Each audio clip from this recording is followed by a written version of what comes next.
Et si la souffrance du Mahdi n'était pas seulement spirituelle? Et si son corps lui-même portait une épreuve précise, cachée, annoncée par des savants peu médiatisés, mais redoutablement lucides?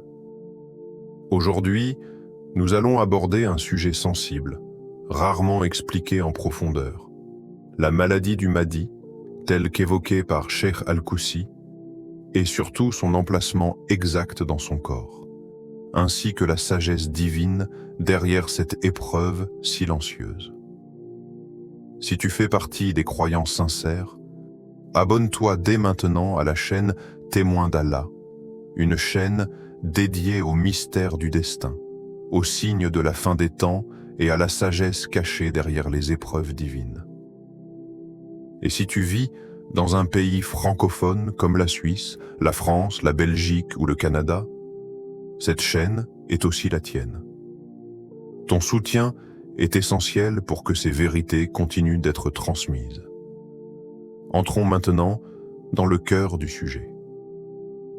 Pourquoi parler d'une maladie du Mahdi?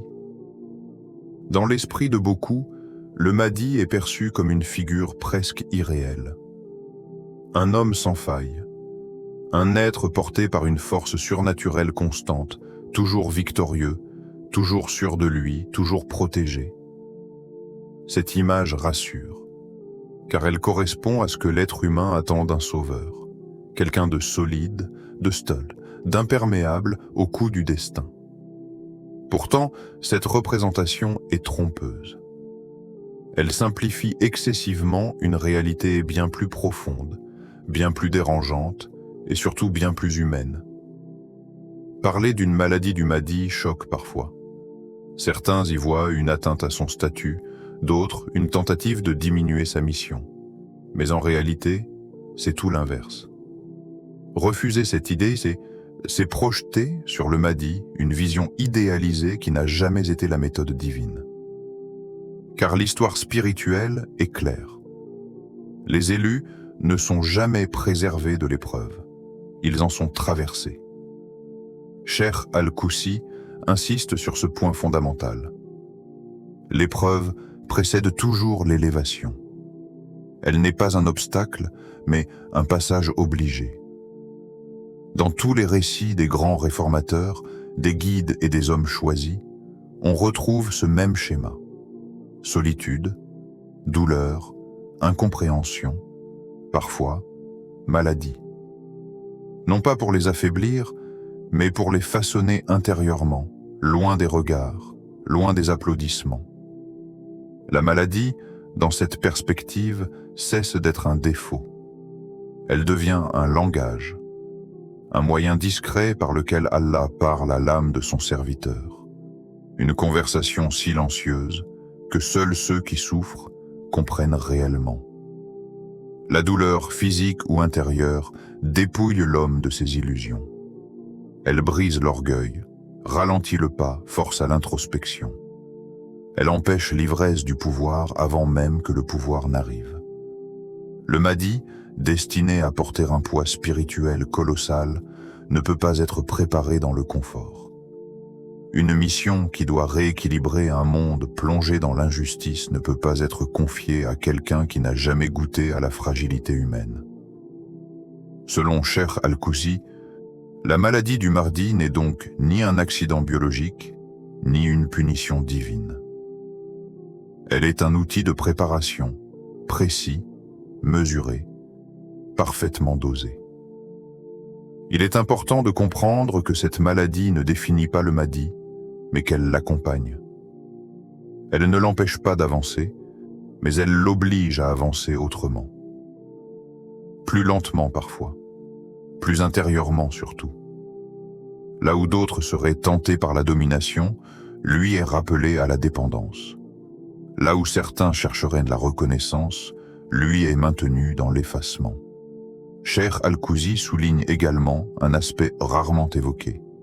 La maladie crée une barrière invisible entre le Mahdi et ceux qui convoitent le pouvoir.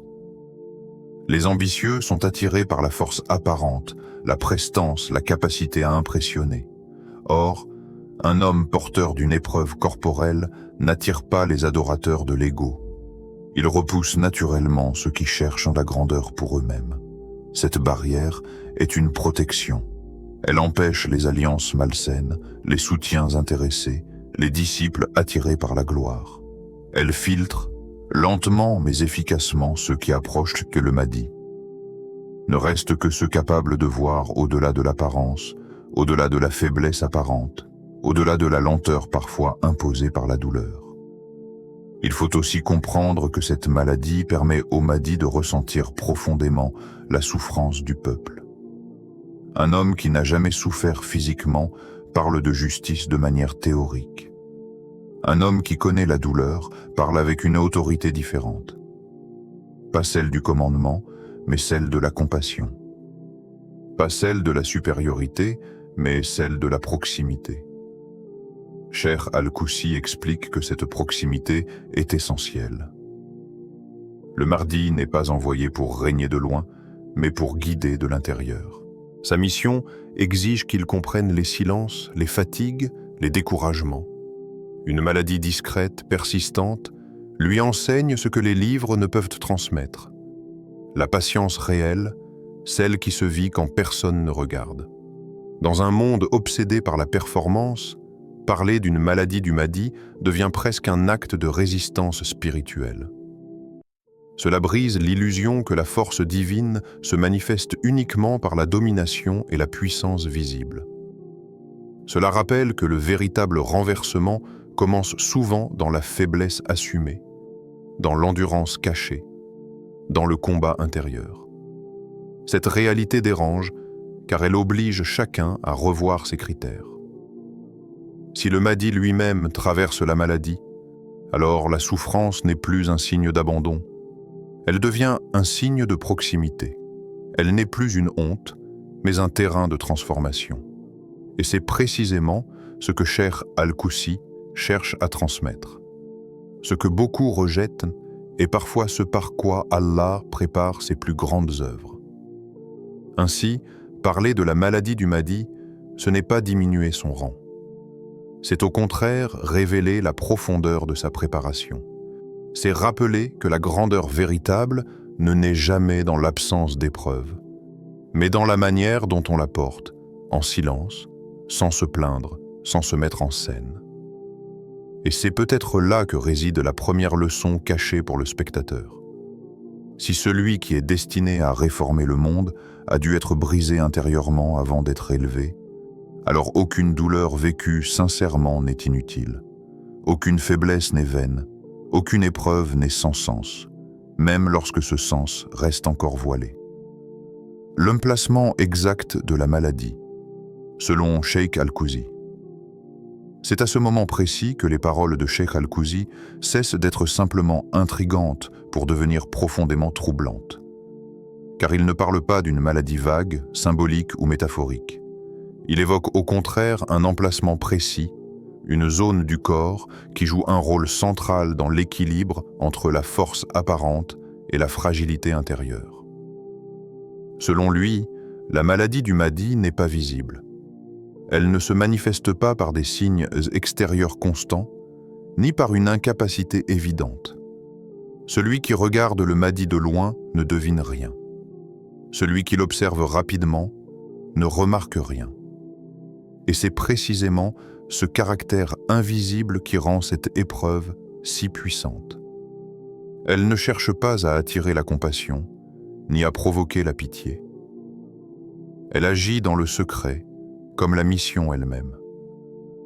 Cheikh Al-Koussi situe cette épreuve dans une zone centrale du corps, intimement liée à la respiration, à la pression intérieure, à la fatigue profonde que même le repos ne dissipe pas totalement. Ce n'est pas une douleur qui cloue au sol. Ce n'est pas une souffrance spectaculaire. C'est une présence, un poids discret, une tension qui rappelle sans cesse une limite invisible. Cette zone est stratégique. Elle se trouve là où le corps puise son souffle, là où l'énergie circule, là où l'homme ressent le plus clairement la frontière entre la maîtrise et l'abandon. Lorsque cette zone est touchée, L'individu peut continuer à avancer, mais jamais en oubliant sa dépendance. Chaque respiration devient consciente. Chaque effort est mesuré. Chaque excès est immédiatement rappelé à l'ordre. Cheikh Al-Koussi explique que ce choix n'est pas anodin. Si la maladie avait affecté un membre visible, elle aurait attiré l'attention. Si elle avait été constante, elle aurait pu entraver la mission. Mais en touchant ce point central, invisible, fluctuant, elle accomplit exactement ce pourquoi elle existe. Maintenir le Mahdi dans un état d'équilibre instable entre force et fragilité. La douleur peut apparaître soudainement, sans avertissement. Elle peut disparaître tout aussi brusquement. Il y a des périodes de répit, presque trompeuses, où le corps semble léger, libre, capable. Puis, sans raison apparente, la pression revient, comme un rappel silencieux, comme si quelque chose disait « n'oublie pas ». Ce rappel n'est pas cruel, il est éducatif, il empêche l'illusion de l'autosuffisance. Il interdit l'oubli. Dans les moments où le Mahdi pourrait se sentir porté par les événements, par l'adhésion des gens ou par la réussite apparente, cette douleur réapparaît pour recentrer. Elle ne détruit pas l'élan, elle le purifie. Cheikh Al-Koussi insiste longuement sur un point essentiel. Cette maladie n'est pas à analyser avec des outils purement humains. Toute tentative de diagnostic strictement médical passe à côté de l'essentiel. Car ce n'est pas seulement le corps qui est concerné, mais le lien entre le corps et l'âme. Chercher à tout expliquer par des causes visibles serait réduire une réalité qui dépasse largement la compréhension ordinaire. Cela ne signifie pas que la douleur est imaginaire. Au contraire, elle est bien réelle. Mais sa source, sans cela, on risque de confondre l'effet avec la cause et la manifestation avec le sens. Ce qui rend cette épreuve encore plus singulière, c'est qu'elle ne domine jamais complètement. Elle laisse toujours une marge d'action. Le Mahdi peut marcher, parler, agir, enseigner, guider. Il n'est jamais totalement arrêté. Et pourtant, il n'est jamais totalement libre non plus. Il avance avec une conscience aiguë de ses limites, comme quelqu'un qui marche sur une ligne invisible. Cette tension permanente forge une endurance intérieure rare. Elle enseigne la gestion de l'effort, le respect du rythme, l'écoute du corps. Elle impose une discipline naturelle, sans règles écrites, sans ordres extérieurs. Le Mahdi apprend à reconnaître le moment où il doit avancer et celui où il doit se taire. Celui où il doit agir et celui où il doit attendre. Cheikh Al-Koussi voit dans cet emplacement précis une forme de miséricorde cachée. Car en touchant ce centre vital, la maladie empêche les excès. Elle protège contre l'épuisement total. Elle empêche aussi la brutalité dans l'action. Le Mahdi ne peut pas se permettre d'agir dans la précipitation ou la colère prolongée. Son propre corps le rappelle à l'équilibre. Il y a également un autre aspect plus subtil encore. Cette zone centrale est intimement liée aux émotions profondes. Lorsqu'elle est affectée, les émotions ne peuvent plus être ignorées. Elles remontent. Elles demandent à être comprises, maîtrisées, transformées.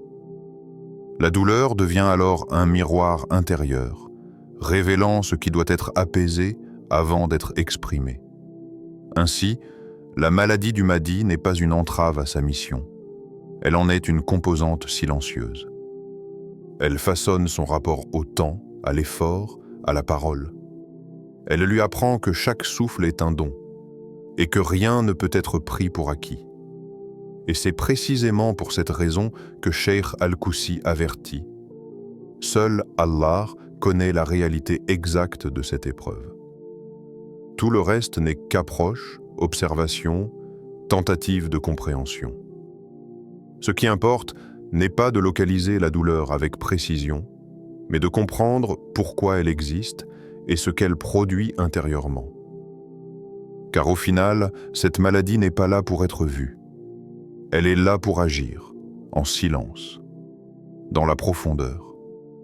Là où se prépare, lentement, une mission que le monde n'est pas encore prêt à reconnaître. Une maladie qui cache le mardi aux yeux du monde. Il y a des protections qui ne prennent pas la forme d'un mur, ni d'une armure. Il y a des protections qui ressemblent à une faiblesse. C'est précisément ce que Cheikh Al-Koussi met en lumière lorsqu'il évoque la maladie du Mahdi comme un camouflage divin, un voile subtil posé non pas sur son visage, mais sur la perception que les autres ont de lui. Dans l'ordre habituel des choses, les leaders se reconnaissent rapidement. Ils attirent l'attention. Ils dégagent une assurance visible, une énergie dominante, une capacité à imposer leur présence dans une pièce. Le monde est entraîné à repérer ces signes-là, à associer autorité et apparence, légitimité et charisme, mission et puissance extérieure. Or, le Mahdi ne correspond pas à ce schéma. Et cette dissonance n'est pas accidentelle. Selon Cheikh Al-Koussi, la maladie joue ici un rôle déterminant. Elle altère légèrement l'image. Pas au point de susciter le rejet, mais suffisamment pour empêcher l'admiration immédiate. Le Mahdi peut paraître ordinaire, parfois fatigué, parfois en retrait. Il ne cherche pas à occuper l'espace et surtout, il n'en a pas toujours la force. Cette retenue involontaire devient un filtre redoutablement efficace. Dans un monde obsédé par la démonstration de force, cette absence de flamboyance agit comme une barrière naturelle. Ceux qui sont attirés par le pouvoir s'éloignent d'eux-mêmes. Les ambitieux, les stratèges, les amateurs d'influence cherchent des figures visibles, impressionnantes, capables de leur offrir une ascension rapide. Face à un homme discret, parfois ralenti par une douleur invisible, ils ne voient aucun intérêt. Ainsi, le Mahdi traverse la foule sans être repéré. Il est présent sans être désigné. Il parle sans être proclamé. Il agit sans être applaudi. Et c'est précisément cette invisibilité qui le protège. Car tant qu'il n'est pas identifié comme une figure centrale, il n'est ni ciblé, ni instrumentalisé, ni récupéré. Cheikh Al-Koussi insiste sur un point souvent négligé. Le danger ne vient pas toujours des ennemis déclarés, mais de ceux qui se rapprochent avec des intentions floues. Les faux soutiens, les disciples intéressés, les alliés conditionnels sont parfois plus destructeurs que les opposants ouverts. Or, la maladie du Mahdi agit comme un répulsif silencieux contre ce type de profil. Dans ce camouflage, il y a aussi une dimension psychologique. Le Mahdi lui-même n'est pas encouragé à se voir comme une figure exceptionnelle aux yeux du monde. Son reflet quotidien est celui d'un homme confronté à ses limites. Il ne se construit pas dans le regard admiratif des autres, mais dans une lutte intérieure constante. Cela l'empêche de développer une identité basée sur la reconnaissance extérieure. Le monde, lui, continue de chercher ailleurs. Il attend un héros flamboyant, une figure spectaculaire, quelqu'un qui parle fort, qui promet vite, qui impressionne. Pendant ce temps, le véritable élu avance dans le silence. Il observe, il apprend, il endure. Sa douleur devient une compagne discrète qui l'empêche de se confondre avec les illusions collectives. Cheikh Al-Koussi décrit cette situation comme un paradoxe divin. Plus la mission est grande, plus la préparation est cachée. Plus l'impact futur est immense, plus la présence actuelle est effacée. La maladie contribue à cet effacement. Elle ralentit les mouvements, limite les démonstrations, impose une économie de gestes et de paroles. Le Mahdi ne parle que lorsqu'il est nécessaire de parler. Il n'agit que lorsqu'il est nécessaire d'agir. Ce silence forcé n'est pas vide. Il est chargé d'observation, de compréhension des mécanismes humains, de lecture des intentions. Pendant que d'autres cherchent à se montrer, le Mahdi apprend à voir. Pendant que certains accumulent des soutiens bruyants, lui apprend à reconnaître la sincérité dans le regard, la patience dans l'attente, la fidélité dans la discrétion. La maladie joue également un rôle dans la manière dont les gens interprètent sa présence. Lorsqu'un homme semble constamment fort, on projette sur lui des attentes irréalistes. On exige de lui des solutions immédiates, des réponses tranchées, des résultats rapides. À l'inverse, un homme perçu comme fragile n'est pas surchargé de projections. Il est observé avec distance, parfois même avec indifférence. Cette indifférence devient une liberté.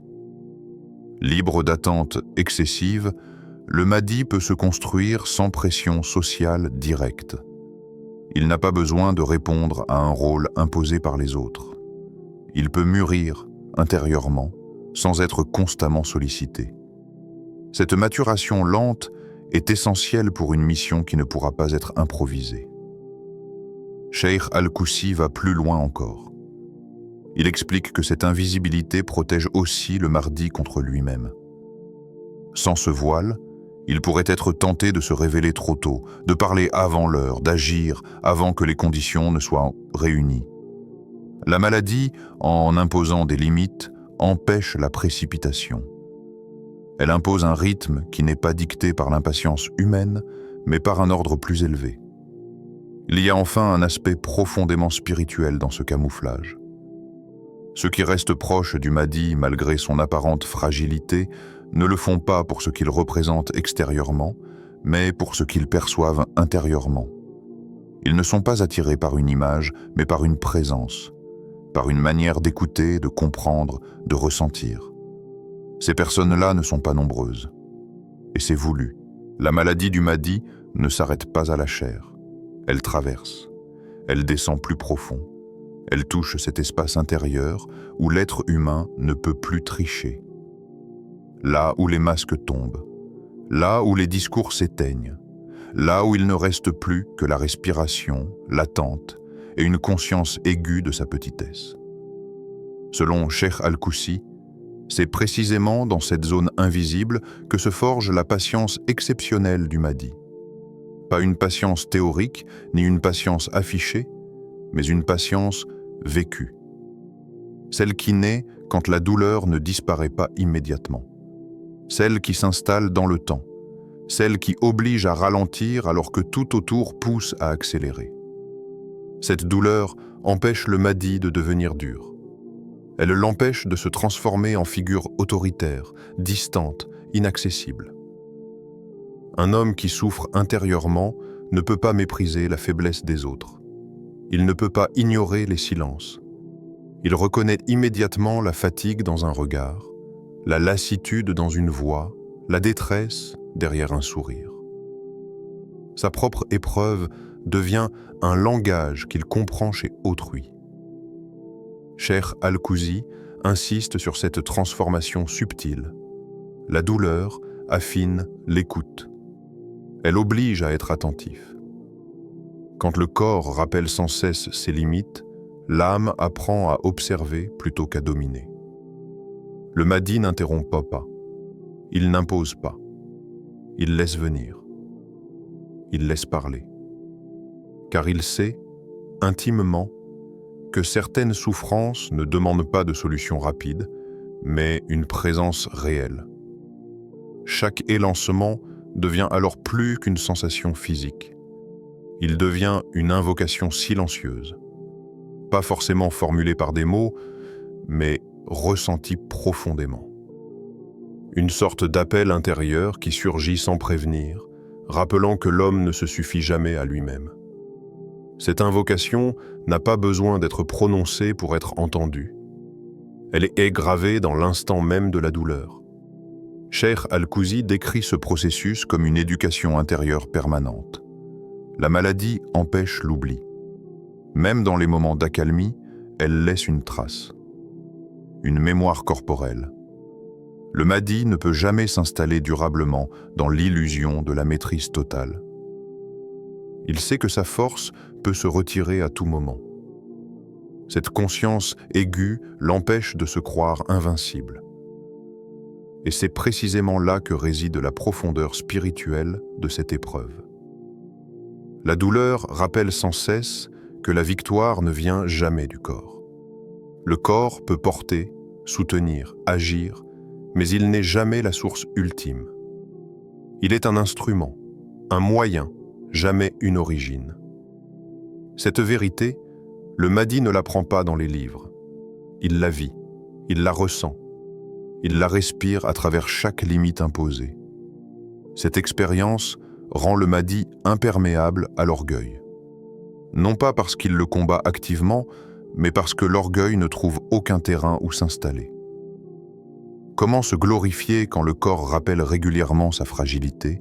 Comment se croire supérieur quand une douleur invisible peut surgir à tout instant et réduire l'élan? Cheikh Al-Koussi explique que même au sommet de sa mission, même lorsque les événements lui donneront raison, même lorsque les foules reconnaîtront son rôle, cette mémoire intérieure restera intacte. Le Mahdi se souviendra de ses nuits difficiles, de ses moments de solitude, de ces instants où personne ne savait ce qu'il portait intérieurement. Cette mémoire agit comme un ancrage. Elle l'empêche de se perdre dans la grandeur apparente. La douleur façonne également le rapport du Mahdi au silence. Lorsqu'on souffre, on apprend que tout n'a pas besoin d'être dit, que certaines choses doivent mûrir intérieurement avant d'être exprimées. Le Mahdi ne parle pas pour remplir le vide. Il parle quand la parole devient nécessaire. Cette retenue donne à ces mots un poids particulier. Ils ne sont pas nombreux, mais ils touchent juste. Cheikh Al-Koussi souligne aussi un autre effet moins visible. La douleur enseigne la gratitude réelle. Pas celle qui se proclame, mais celle qui naît quand un instant de répit apparaît. Quand la respiration devient plus légère. Quand le corps se tait enfin. Ces moments ne sont jamais banalisés. Ils sont reçus comme des dons. Le Mahdi apprend à reconnaître la valeur de ce que d'autres considèrent comme acquis. Cette gratitude silencieuse transforme son rapport au temps. Il ne vit pas dans l'urgence permanente. Il sait que tout peut basculer rapidement. Il apprend à être présent, à habiter l'instant, à ne pas repousser ce qui doit être compris maintenant. La douleur l'ancre dans le réel, loin des projections excessives vers l'avenir. Enfin, Cheikh Al-Koussi évoque un point essentiel. Cette épreuve intime est connue pleinement d'Allah seul. Même les plus proches du Mahdi ne peuvent pas en mesurer la profondeur. Ils en voient les effets, parfois ils la portent. Et dans ce portage silencieux, quelque chose se construit. Une force différente. Une autorité qui ne vient pas de la domination, mais de la profondeur. Une stabilité qui ne dépend pas des circonstances extérieures. Une capacité à rester droit, même lorsque le corps tremble intérieurement. Car la douleur, lorsqu'elle est traversée avec sincérité, ne détruit pas. Elle transforme, elle creuse, elle élargit. Et dans ce creusement intérieur, le Mahdi devient capable de porter une mission que peu pourraient soutenir sans se perdre eux-mêmes. Un signe pour ceux qui savent observer Cheikh Al-Koussi termine cette réflexion par une idée qui dérange profondément notre manière habituelle de chercher la vérité. Tous les signes ne sont pas faits pour être reconnus par tous. Certains ne se révèlent qu'à ceux qui savent observer autrement. Lentement, silencieusement, sans attente spectaculaire. La maladie du Mahdi entre précisément dans cette catégorie.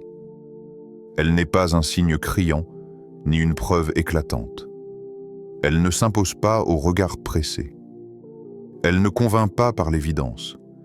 Elle se laisse deviner uniquement par ceux qui acceptent de regarder au-delà des formes, au-delà des discours, au-delà des projections collectives. Dans un monde habitué à juger selon l'apparence, ceux qui cherchent en le Mahdi à travers la force physique, l'éloquence spectaculaire ou la domination visible passeront inévitablement à côté.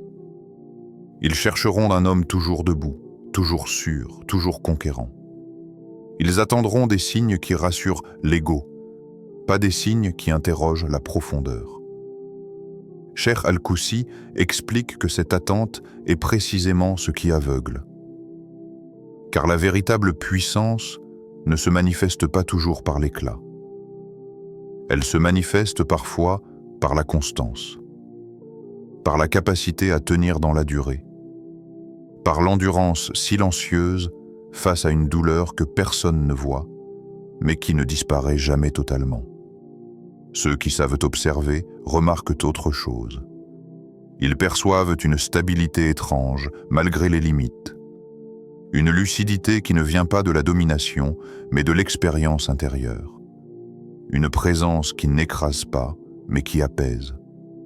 Ce sont ces détails-là qui deviennent des signes, mais uniquement pour ceux dont le regard n'est pas pressé. La maladie du mardi n'est donc pas un signe destiné à convaincre les masses. Elle est un signe de discernement. Elle sépare, elle trie, elle distingue. Elle crée une frontière invisible entre ceux qui consomment le spirituel comme un spectacle et ceux qui le vivent comme une responsabilité intérieure. Cheikh Al-Koussi insiste sur cette fonction de filtration. La maladie empêche les curieux de s'installer durablement. Les curieux cherchent l'émotion, le sensationnel, l'extraordinaire immédiat. Or, une douleur silencieuse, fluctuante, discrète, ne nourrit pas ce besoin. Elle lasse rapidement ceux qui ne cherchent qu'à être impressionnés. En revanche, les croyants sincères, eux, reconnaissent autre chose. Ils reconnaissent la patience, la retenue, la profondeur. Ils comprennent que ce qui dure est souvent plus vrai que ce qui brille. Ils sentent que l'endurance silencieuse est une forme de force que l'on ne peut ni imiter facilement, ni maintenir sans sincérité. C'est là que la maladie devient un obstacle majeur pour les imposteurs. Cheikh Al-Koussi est très clair sur ce point. Il est possible d'imiter un discours, une posture, une apparence, mais il est presque impossible d'imiter une épreuve vécue dans la durée. La douleur réelle ne se joue pas. Elle ne se met pas en scène sans laisser de traces. Elle révèle toujours, tôt ou tard, ce qui est faux. Un imposteur peut prétendre à la mission pendant un temps. Il peut séduire, convaincre, rassembler. Mais face à... Ils comprennent que la vraie puissance ne réside pas dans l'absence de douleur, mais dans la capacité à ne pas être détruit par elle. La maladie du Mahdi empêche aussi toute reconnaissance prématurée. Elle retarde les proclamations. Elle freine les emballements collectifs. Elle protège contre les erreurs d'identification basées sur l'émotion. Ceux qui veulent désigner trop vite se heurtent à une réalité dérangeante. L'homme qu'ils observent ne correspond pas à leurs critères idéalisés. Ce décalage crée un malaise. Et c'est précisément dans ce malaise que le tri s'opère. Certains s'éloignent, frustrés. D'autres restent intrigués. Ceux qui restent apprennent à regarder autrement, à écouter les silences, à observer la cohérence dans le temps plutôt que l'éclat dans l'instant. Cheikh Al-Koussi voit dans ce processus une immense sagesse. La maladie protège la mission en empêchant toute appropriation hâtive. Elle empêche que le Mahdi soit réduit à une image, à un symbole, à un slogan. Elle maintient la réalité vivante, complexe, inconfortable parfois, mais vrai. Ainsi, ce signe n'est pas fait pour rassurer. Il est fait pour révéler, non pas le Mahdi aux yeux du monde, mais le monde à lui-même. Car face à une endurance silencieuse, chacun révèle ce qu'il cherche réellement, le spectaculaire ou le vrai, la domination ou la profondeur, l'image ou la transformation intérieure. Et c'est dans cette observation patiente, discrète, exigeante, que certains comprendront. Non pas parce qu'on leur aura expliqué, mais parce qu'ils auront appris à voir autrement. Là où d'autres continueront de chercher des éclats, eux reconnaîtront la trace laissée par une épreuve portée sans bruit et comprise sans mots. Ce que Cheikh Al-Koussi nous révèle n'est pas une information sensationnelle, mais une leçon profonde. Le choix divin passe souvent par la douleur. La préparation passe par l'épreuve. Et la vérité passe par le silence. Si ce message a résonné en toi, c'est peut-être qu'il t'était destiné. N'oublie pas de t'abonner à la chaîne Témoin d'Allah, surtout si tu nous regardes depuis la Suisse, la France, la Belgique ou le Canada. Ensemble, continuons à dévoiler les signes que beaucoup préfèrent ignorer. Qu'Allah nous accorde la clairvoyance, la patience et la sincérité, jusqu'à ce que la vérité se manifeste clairement.